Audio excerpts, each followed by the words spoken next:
ठीक और है। जिन लोगों ने अभी तक अप्लाई नहीं किया वो वेबसाइट पे जाएं pave.gov.pk के ऊपर, वहाँ पे लॉगिन करें। इसकी रिक्वायरमेंट जो है अप्लाई करने की, उसमें CNSE, source of income, electricity bill और 2 रेफरेंस आपके होने चाहिए। और ये अभी नेक्स्ट जो ओपनिंग होने जा रही है, पोर्टल ओपन होने जा रहा है 25 दिसंबर को, ये दोबारा ओपन होगा और 1 मंथ के बाद जो है ना दोबारा बहुत बड़ी अनाउंसमेंट, उसके अंदर जो है ना बहुत बड़ी अनाउंसमेंट है 25 ऑफ दिसंबर को। राशिद साहब प्लीज़ हमारे व्यूअर्स को सेल्फ फाइनेंस और बैंक लीज के हवाले से भी बताइएगा। जी, इसमें 2 तरह के हमारे हैं।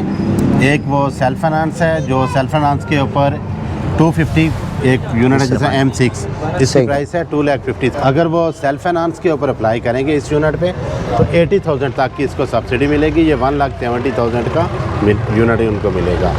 और अगर वो इंस्टॉलमेंट के ऊपर आते हैं तो उसमें 50,000 की सब्सिडी है, 8,000 पर मंथ इंस्टॉलमेंट है, इसके ऊपर कोई एक्स्ट्रा मार्कअप नहीं है।